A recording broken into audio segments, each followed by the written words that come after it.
Video में आगे बढ़ने से पहले मैं आपको इस बात की चेतावनी देना चाहूँगा कि इस वीडियो में आगे मैं आपको पायरोकिनेसिस को करने की जिस प्रैक्टिस के बारे में बताने वाला हूँ वो इतनी ज़्यादा खतरनाक है कि इसे करने में आपकी जान भी जा सकती है।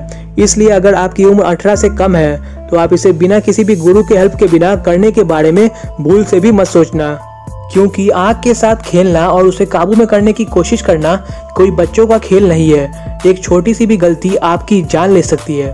पायरोकिनेसिस जो कि आपके दिमाग की एक ऐसी शक्ति है जिसकी मदद से आप आग को काबू में कर सकते हो, उसे पैदा कर सकते हो और जब चाहे तब उसे बुझा भी सकते हो। ये उन खतरनाक साइकिक एबिलिटीज में से एक है जिन्हें सीखने की सलाह मैं आपको कभी भी नहीं देना चाहूँगा। तो ऐसा हो सकता है कि अब आप कहोगे तो फिर इसके ऊपर वीडियो क्यों बनाई जब तुम चाहते ही नहीं हो कि हम इसे सीखें। तो मेरे दोस्त, इस वीडियो को बनाने के पीछे का मेरा सिर्फ और सिर्फ यही मकसद है कि ये वीडियो मैंने सिर्फ और सिर्फ एजुकेशनल पर्पज़ के लिए बनाई है ताकि आप इस चीज़ को लेकर जागरूक हो सको। और ये वीडियो खासकर उन लोगों के लिए है जो कि अपने जान पर खेल कर इस साइकिक एबिलिटी यानी कि पायरोकिनेसिस को प्राप्त करना चाहते हैं। नेचर के 5 एलिमेंट्स होते हैं जो कि ये हवा, पानी, आग, धरती और स्पेस यानी कि खाली जगह। इन पांचों में से किसी भी एलिमेंट को आप अपने दिमाग को शांत बनाकर मेडिटेशन की मदद से अपने सबकॉन्शियस माइंड को एक्टिवेट करके और उसे काबू में करके किसी भी एलिमेंट को काबू में कर सकते हो। और जिस भी एलिमेंट को आप पूरे तरीके से काबू में करना सीख जाओगे उस एलिमेंट से जुड़ी हुई सारी की सारी साइकिक एबिलिटीज आपको मिल सकती हैं। अगर आप ये सोच रहे हो कि आप कुछ महीनों तक मेडिटेशन करके इन पांचों एलिमेंट्स में से किसी भी एक को काबू में कर सकते हो तो आप बिल्कुल ही गलत सोच रहे हो। ऐसा करने में आपको सालों तक की प्रैक्टिस भी लग सकती है, इतनी कि आप सोच भी नहीं सकते। तो अब सबसे बड़ा सवाल ये है कि आप भी बिल्कुल मेरी तरह एक बिगिनर हो तो आखिरकार आप पायरोकिनेसिस की प्रैक्टिस की शुरुआत कहाँ से और कैसे कर सकते हो। तो मेरे दोस्त, पायरोकिनेसिस को सीखने का जो सबसे आसान और शक्तिशाली तरीका जो है वो है त्राटक मेडिटेशन, यानी कि जलती हुई मोमबत्ती की आग को देखकर उसे अपने दिमाग की शक्ति की मदद से काबू में करके हिलाने की कोशिश करना। जब भी कोई इंसान मेडिटेशन के एक काफ़ी गहरे स्तर पर चला जाता है तब उसके अंदर छुपी हुई अलौकिक शक्तियाँ बाहर आने लगती हैं। ऐसा इसलिए होता है क्योंकि मेडिटेशन की मदद से आप अपने अवचेतन मन को पूरे तरीके से काबू में करना सीख जाते हो। अगर आप किसी भी तरीके से अपने अंदर छुपी हुई गहराई में जा पाए तो आप सोचना कम कर दोगे, लेकिन आप जो भी सोचोगे आप उसे सच कर दोगे। कोई ना कोई एक एलिमेंट यानी कि तत्व जो है वो आपके शरीर में हर समय एक्टिव रहता है और वक्त के साथ साथ और भी ज़्यादा शक्तिशाली होता जाता है। और इन्हीं पांचों में से एक एलिमेंट जो कि है फायर एलिमेंट यानी कि अग्नि तत्व, अगर आपने इसे काबू में करना सीख लिया तो आप पायरोकिनेसिस को सीख सकते हो। और इसे काबू में करने के लिए आपको जिस चीज़ की प्रैक्टिस करनी है उसे हम बोलते हैं दीपक त्राटक मेडिटेशन। तो क्या आपको पता है कि आपके शरीर में जो एनर्जी का सबसे ज़्यादा फ्लो होता है वो आपकी आंखों और आपके हाथों में होता है। और एनर्जी का जो फ्लो होता है वो और कुछ नहीं बल्कि प्राण ऊर्जा यानी कि ची एनर्जी है। और इस ची एनर्जी के बारे में जानना आपका इसलिए बहुत ज़्यादा ज़रूरी है क्योंकि ये सिर्फ और सिर्फ पायरोकिनेसिस को ही नहीं बल्कि और भी कई सारी साइकिक एबिलिटीज़ को सीखने और पाने में आपकी बहुत ज़्यादा मदद करेगी। तो अगर आपको भी ची एनर्जी के बारे में जानना है तो इसके ऊपर मैंने पहले से ही एक पूरी डिटेल वीडियो बना रखी है। उन दोनों वीडियोस का लिंक आपको नीचे डिस्क्रिप्शन में मिल जाएगा। पायरोकिनेसिस को सीखने के लिए आपका शरीर जो है वो पूरे तरीके से ची एनर्जी से भरा हुआ होना चाहिए ताकि प्रैक्टिस के दौरान आप इसका इस्तेमाल आग जलाने के लिए कर सकें। पायरोकिनेसिस की प्रैक्टिस की शुरुआत आप एक जलती हुई मोमबत्ती की आग को अपने दिमाग की शक्ति की मदद से काबू में करने की कोशिश करके कर सकते हो। अच्छा है कि पायरोकिनेसिस को सीखना इतना ज़्यादा मुश्किल है क्योंकि आपको इस बात का ज़रा भी अंदाज़ा नहीं है कि अगर किसी गलत इंसान ने गलती से भी इसे सीख लिया तो वो कितनी ज़्यादा तबाही मचा सकता है। कुछ रिपोर्टर्स के मुताबिक फिलीपींस में रहने वाली एक छोटी बच्ची जो थी उसे किसी भी जगह पर आग लगने से पहले इस बात के बारे में पता चल जाता था कि इस वाली जगह पर आग लगने वाली है। और वियतनाम में रहने वाली एक 11 साल की बच्ची जो थी उसने कई सारी जगहों पर अपने दिमाग की शक्ति की मदद से आग लगा दी थी जिसकी वजह से उसके माता पिता को परेशान होकर पुलिस तक को बुलाना पड़ा था। इन दोनों बच्चियों के बारे में मैंने आपको अभी जो बताया मुझे नहीं पता कि ये बातें सच है या झूठ, मुझे इंटरनेट की एक आर्टिकल में ये लिखा हुआ मिला इसलिए मैंने आपको इसके बारे में बता दिया। और मैंने इसलिए भी आपको बताया क्योंकि मुझे इन घटनाओं पर पूरा यकीन था। तो आइए अब हम जानते हैं कि आप पायरोकिनेसिस की प्रैक्टिस किस तरह से शुरू कर सकते हो। तो अगर आप भी पायरोकिनेसिस को सीखना चाहते हो तो इसके लिए जैसा कि मैंने आपको पहले भी बताया था कि आपका शरीर जो है वो पूरे तरीके से ची एनर्जी से भरा हुआ होना चाहिए ताकि आप इसका इस्तेमाल आग जलाते वक्त कर सको।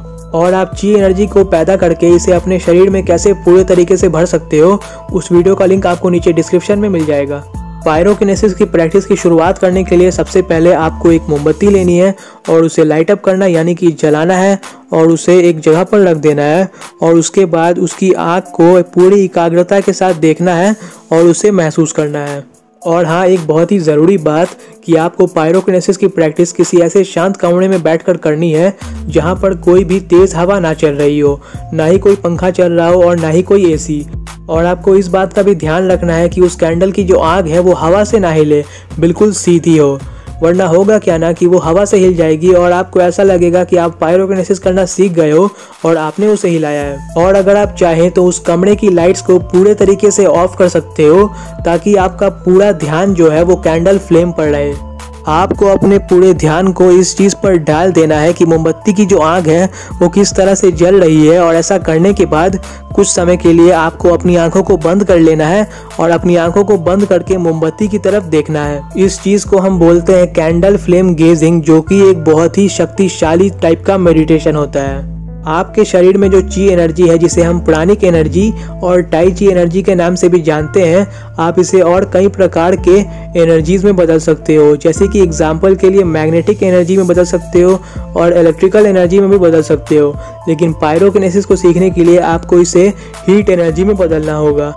जब आप मोमबत्ती की आग पर काफ़ी लंबे समय तक के लिए ध्यान लगाओगे तब एक वक्त ऐसा आएगा प्रैक्टिस करते करते जब आप उसे अपने दिमाग की शक्ति की मदद से हिलाना सीख जाओगे। आपने कई सारे ऐसे मॉन्क्स और योगीज के बारे में ज़रूर सुना होगा जो कि हिमालयन पहाड़ों जैसी ठंडी और बर्फीली जगहों पर बिना किसी कपड़ों के रहा करते हैं। वो लोग ऐसा इसलिए कर पाते हैं क्योंकि उनका शरीर जो है उसमें इनफाइनाइट मात्रा में यानी कि अनंत मात्रा में ची एनर्जी भरी हुई होती है, जिसका इस्तेमाल वो लोग अपने शरीर को इन ठंडी जगहों पर गर्म रखने के लिए करते हैं। जब आप मोमबत्ती की आग पर ध्यान लगाते लगाते उसे अपने दिमाग की शक्ति की मदद से हिलाना सीख जाओगे तब आपको इस प्रैक्टिस को कम से कम 3 महीनों तक जारी रखना होगा। हमारा दिमाग जो है वो हर समय कुछ खास प्रकार के ब्रेन वेव्स यानी कि दिमागी तरंगे छोड़ता रहता है और ये ब्रेन वेव्स ही आपकी कैंडल फ्लेम को हिलाने में मदद करेंगी। एक बार अगर आप कैंडल फ्लेम को पूरे तरीके से हिलाने में कामयाब हो जाते हो तब इसके बाद वाली प्रैक्टिस में आपको उसे कम और ज़्यादा करने की कोशिश करनी होगी। इस वाली प्रैक्टिस में आपको करना क्या होगा ना कि मोमबत्ती की जो आग है उसे धीमी और भड़कीली बनाने की प्रैक्टिस करनी होगी। जैसे कि एग्जाम्पल के लिए आप ऐसा विजुलाइज कर सकते हो कि आप जिस कमरे में बैठकर पायरोकिनेसिस की प्रैक्टिस कर रहे हो उस कमरे की लाइट जो है वो धीमी यानी कि कम होती जा रही है और कैंडल का जो फ्लेम है वो भी हल्का होता जा रहा है। और बिल्कुल इसी तरीके से आपको कैंडल फ्लेम को भड़कीला और चमकीला बनाने की भी प्रैक्टिस करनी होगी। जब आप ट्राटक यानी कि मोमबत्ती को देखने और उसे हिलाने की प्रैक्टिस करोगे तब आपको अपनी आंखों से कुछ खास प्रकार की एनर्जी जो है वो निकलती हुई महसूस होगी, जो कि आपकी आंख को काबू में करने और उसे हिलाने में बहुत ज़्यादा मदद करेगी। पायरोकिनेसिस की सबसे आखिरी और फाइनल प्रैक्टिस में आपको एक बुझी हुई कैंडल लेनी है और उसे अपने दिमाग की शक्ति की मदद से लाइट अप यानी कि जलाने की प्रैक्टिस करनी होगी। आप ऐसा एक पेपर के टुकड़े पर भी ट्राई कर सकते हो। पायरोकिनेसिस को सीखने के लिए आपको 3 चीज़ें करनी होगी। सबसे पहले आपका शरीर जो है वो पूरे तरीके से ची एनर्जी से भरा हुआ होना चाहिए। दूसरा, आपकी विजुअलाइजेशन पावर जो है वो बहुत ज़्यादा स्ट्रांग होनी चाहिए। और तीसरा, आपका दिमाग जो है वो पूरे तरीके से शांत और आपके काबू में होना चाहिए। किसी भी चीज़ को हिलाना और उसे अपने दिमाग की शक्ति की मदद से काबू में करना बिल्कुल ही मुमकिन है, लेकिन ऐसा करने के लिए आपको सालों तक की कड़ी प्रैक्टिस और ट्रेनिंग करनी होगी और अपने अवचेतन मन को काबू में करना आना होगा। तो इस वीडियो को लाइक करें और नीचे कमेंट कर ये बताएं कि अगली वीडियो आपको कौन से साइकिक एबिलिटी के ऊपर चाहिए। जिस भी साइकिक एबिलिटी के ऊपर सबसे ज़्यादा कमेंट्स आएंगे अगली वीडियो उसके ऊपर ज़रूर बनेगी। इस वीडियो को अपने फ्रेंड्स एंड फैमिली के साथ शेयर करें और सब्सक्राइब कर नीचे बने बेल आइकन को दबाना मत भूलना।